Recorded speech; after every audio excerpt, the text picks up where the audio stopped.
Como é bom estar novamente, embora que à distância, com os irmãos e irmãs. Podemos ouvir o que a palavra de Deus tem a nos falar e a nos orientar enquanto filhos e filhas do Reino Eterno. Para isso, eu quero convidá-los que abramos as nossas Bíblias no livro do profeta Isaías, no capítulo 5. Nós leremos dos versos 8 a 25. Isaías, capítulo 5, versos 8 a 25. O texto diz assim: Ai dos que ajuntam casa a casa, reúnem campo a campo, até que não haja mais lugar e ficam como únicos moradores no meio da terra. A meus ouvidos, disse o Senhor dos Exércitos, em verdade muitas casas ficarão desertas, até as grandes e belas ficarão sem moradores. E 10 geiras de vinho não darão mais do que um bato, e um homem cheio de semente não dará mais do que um efa.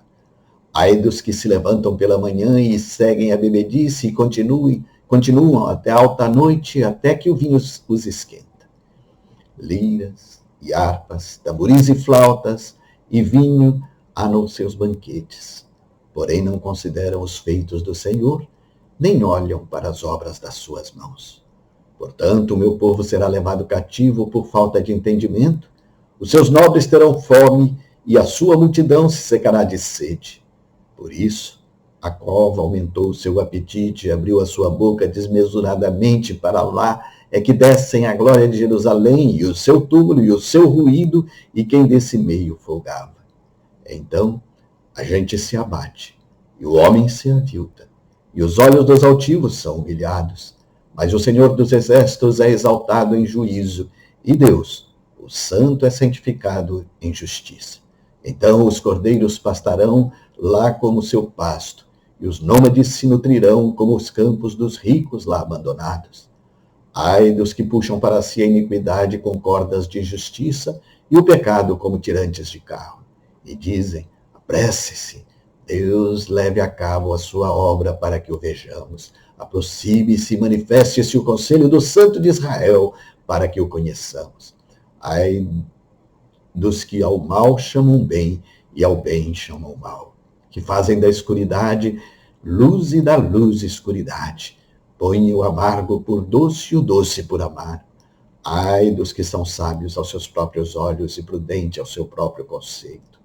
Ai dos que são heróis para beber vinho e valentes para misturar bebida forte, os quais por suborno justificam o perverso e ao justo negam justiça. Pelo que como a língua de fogo consome o restolho, e a erva seca se desfaz pela chama, assim será a sua raiz como podridão, e a sua flor se esvaicerá como pó, porquanto rejeitaram a lei do Senhor dos Exércitos e desprezaram a palavra do Santo de Israel. Por isso se acende a ira do Senhor contra o seu povo, povo contra o qual estende a mão e o fere, de modo que tremem os montes e os seus cadáveres são como monturo no meio das ruas. Com tudo isso, não se aplaca a sua ira, mas ainda está estendida a sua mão. Quero só chamar a atenção para o verso 9 do texto que lemos. Em verdade, muitas casas ficarão desertas, até as casas grandes e belas ficarão sem moradores. As últimas notícias nos dão conta de que, embora o sistema financeiro tenha inicialmente amortecido o impacto da pandemia do Covid-19, nós corremos ainda o risco de uma recessão mundial que possa vir a ser considerada pior que a Grande Depressão que se iniciou em 1929. Nós temos que considerar que estamos vivendo um momento terrível, um momento sem precedentes para a nossa geração. Isso significa que tanto no aspecto da saúde pública quanto no mundo econômico nós estamos imersos numa profunda crise. E o momento em que vivemos é assustador. Digo que sem precedentes porque, para mim, ela transcende até mesmo a crise da Grande Depressão de 1929. E assim eu digo por uma razão muito simples. É a primeira grande crise globalizada que envolve, ao mesmo tempo, a saúde e a economia. Ela toma conta dos noticiários dia e noite. E é por aí que nós ficamos sabendo de toda a dor, É por aí que nós ficamos sabendo de todo o sofrimento pelos quais está passando a humanidade. É também pelos noticiários que ficamos sabendo o quanto há de inversão de valores nesse mundo em que vivemos, uma vez que os grandes e pequenos governantes conseguem subverter os valores mais elementares no que diz respeito à vida humana. No meio de tudo, vemos os valores políticos e econômicos sendo colocados como superiores e antecedentes à vida humana, quando na verdade deveriam estar a serviço desta.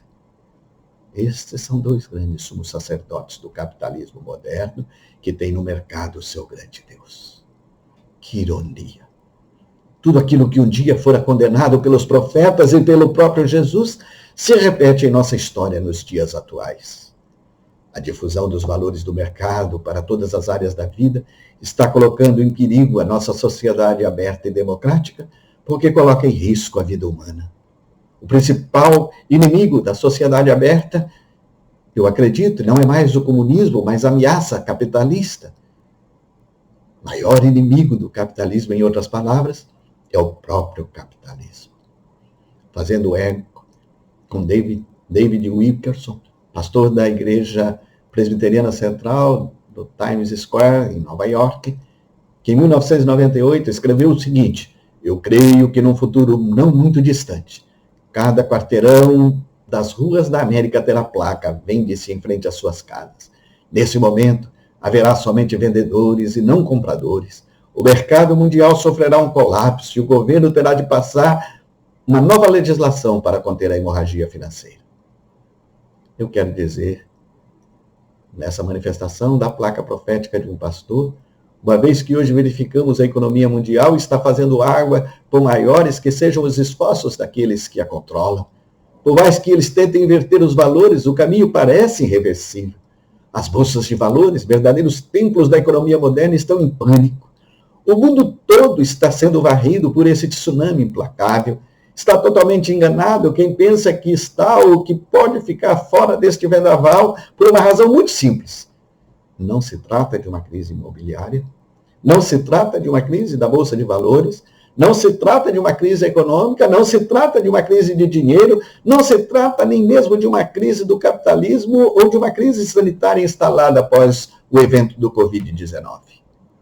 Trata-se de algo muito maior, muito mais profundo, muito mais extenso. Trata-se de uma crise da civilização. É a nossa civilização que está em crise. São seus valores que estão em crise. A crise econômica, a crise do capitalismo e a crise sanitária são apenas a ponta do iceberg daquilo que é a humanidade. Mas por quê? Por que essa crise da civilização? Por que ela está como está? Nós vamos procurar responder essa questão à luz da palavra de Deus, usando o texto do profeta Isaías no momento crítico da história de Israel. E nós o faremos a partir de duas meditações, uma nesta noite e outra para a semana que vem. O que estava por trás da crise de Israel e o que pode lançar luz sobre a crise do nosso tempo? Por que a nossa civilização e por que o nosso mundo estão do jeito que estão? A palavra de Deus responde: por causa do materialismo. Há uma fome insaciável que se expressa em busca permanente dos bens, na busca permanente das coisas.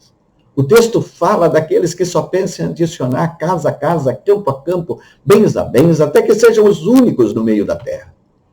Evidentemente, o nosso estilo de vida mudou, mas não mudou o nosso desejo, não mudou a nossa sede, não mudou a nossa fome. Nós continuamos com o mesmo desejo, nós continuamos com a mesma sede, nós continuamos com a mesma fome de bens materiais. Hoje, nós pensamos mais no dinheiro e naquilo que ele pode comprar. Os nossos maiores interesses são as posses materiais.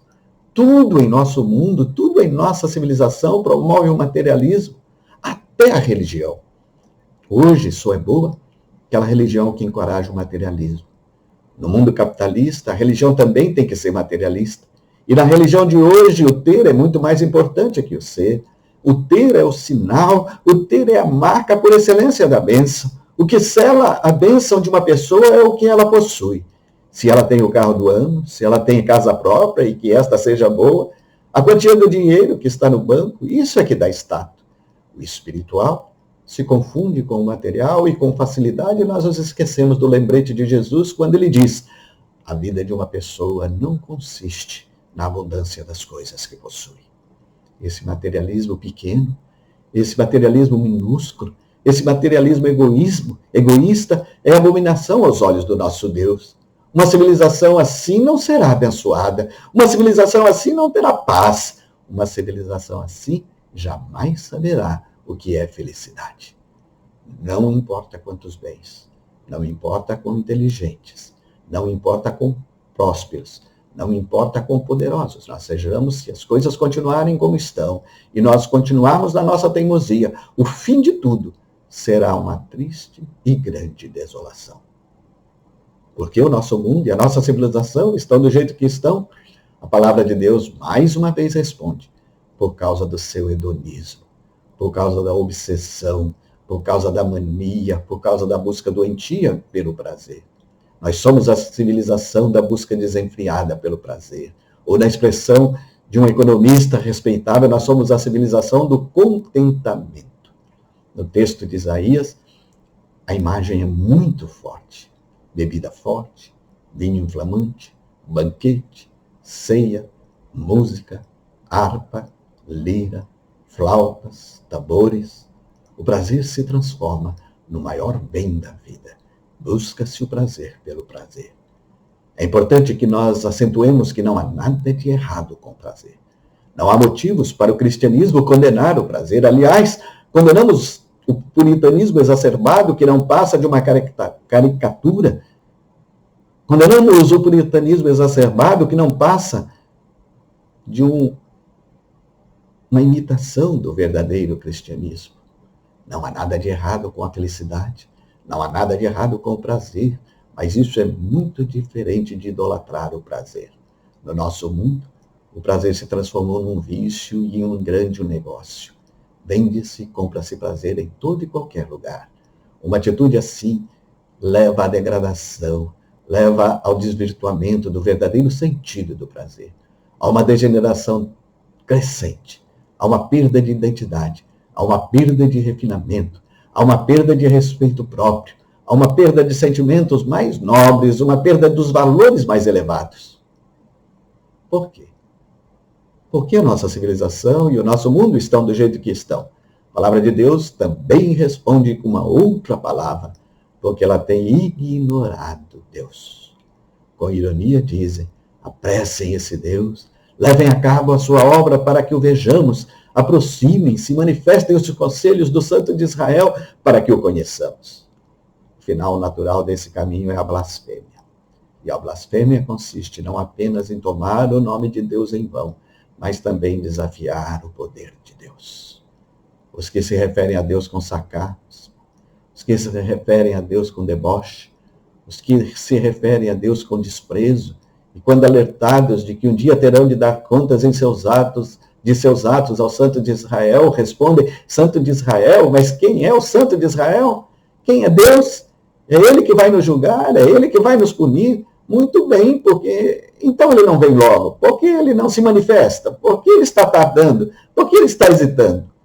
Deus, onde está Ele afinal? Que coisa horrível. Nada mais terrível que um mundo sem Deus. Nada mais terrível que uma civilização sem Deus. Nada mais terrível do que uma economia sem Deus. Nada mais terrível do que uma sabedoria sem Deus. Para um mundo como o nosso, a palavra de Deus nos ensina que não importa quão difíceis sejam os tempos, Ele sustentará com a sua destra aqueles que nele confiam. Isaías entregou esta mensagem a Israel em tempo difícil. A nação estava sob juízo, em ruínas, tudo estava desmoronando. Deus havia dado ao povo o pão da adversidade, a água da aflição. Deus estava purgando a nação de Israel e preparando-a para um movimento novo. Olhando para o mundo histórico que estamos vivendo, nós podemos dizer que Deus também está purgando a nossa civilização. Deus está purgando o nosso mundo. Deus está purgando as nações. Deus está purgando os povos porque a sua santidade assim o exige. E eu não sei quanto tempo ainda nós vamos comer o pão da adversidade. Eu não sei quanto tempo ainda vamos beber a água da aflição. Eu não sei quanto tempo o julgamento de Deus durará. Mas uma coisa eu sei. Deus irá preservar o seu povo em meio a essa crise, mesmo que tenhamos que passar por grande dor, por grande sofrimento, por grande adversidade. Porque mesmo num tempo assim, nós vamos experimentar a alegria, porque Deus se revelará e nós reconheceremos a sua presença em nós. Interessante anotar que George Soros, no seu artigo Ameaça ao Capitalismo, diz que o mundo precisa de religião. David Wilkerson diz que o nosso mundo precisa de uma nova espiritualidade. O problema da nossa civilização está nisso. O problema da nossa civilização está no espírito, está na alma, está no coração. Há uma ruptura da alma, uma perda da alma. O homem perdeu a sua alma. A civilização perdeu a sua alma porque vendeu-a ao capital para restaurar a alma e para restaurar o coração, para salvar o coração. Só o poder e a graça maravilhosa de Deus. Só há um caminho, a cura do coração do homem, e a cura vem de Deus, porque só Deus pode fazer. Por isso, o Cristo já disse antes de Jung, que importa ao homem ganhar o mundo inteiro, mas perder a sua alma. Foi ele também que disse, arrependei-vos e crede no Evangelho. Que Deus tenha misericórdia deste mundo capitalista, materialista, egoísta, e nos abençoe para que sejamos convertidos uns aos outros e convertidos a Deus, e haja paz na terra, a começar em cada um de nós. Que Deus nos abençoe.